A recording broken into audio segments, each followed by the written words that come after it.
أعوذ بالله من الشيطان الرجيم. بسم الله الرحمن الرحيم.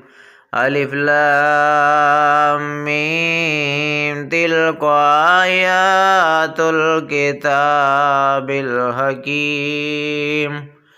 هدى ورحمة للمحسنين الذين يقيمون الصلاة ويؤتون الزكاة وهم بالآخرة هم يوقنون. أولئك على هدى من ربهم وأولئك هم المفلحون. ومن الناس من يشتري له الحديث ليضل عن سبيل الله بغير علم ويتخذها هزوا. أولئك لهم عذاب مهين. وإذا تتلى عليه آياتنا والله مستكبرا كأن لم يسمعها كأن في أذنيه وقرا وبشر بعذاب أليم. إن الذين آمنوا وعملوا الصالحات لهم جنة النعيم خالدين فيها وعد الله حقا وهو العزيز الحكيم.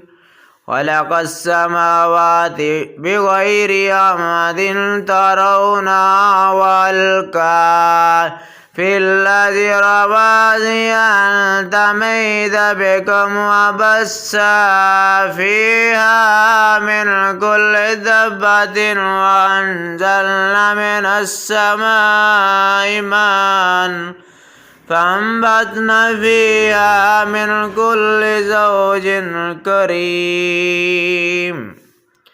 هذا خلق الله فاروني ماذا خلق الذين من دونه بل الظالمون في ضلال مبين. ولقد آتينا لقمان الحكمة أن اشكر لله ومن يشكر فإنما يشكر لنفسه ومن كفر فإن الله غني حميد. وإذ قال لقمان لابنه وهو يعظه يا بني لا تشرك بالله إن الشرك لظلم عظيم. ووصينا الإنسان بالوالدين حملته أمه وهنا على وهن وفصاله في عامين أن اشكروا لي ولوالديك إلى المصير. وإن جاهداك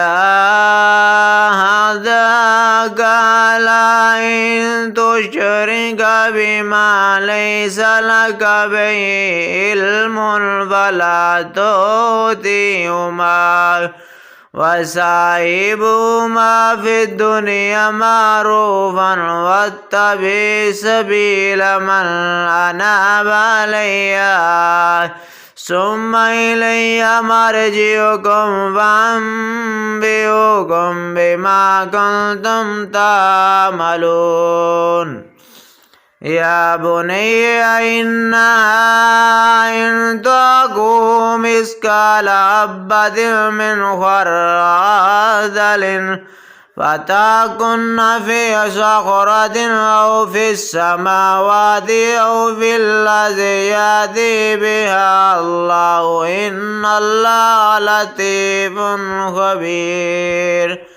يا بني أقيم الصلاة وأمر بالمعروف وانهى عن المنكر واصبر على ما أصابك إن ذلك من عزم الأمور ولا تسر خزك للناس ولا تمشي في الأرض مرحا إن الله لا يحب كل مختال فخور.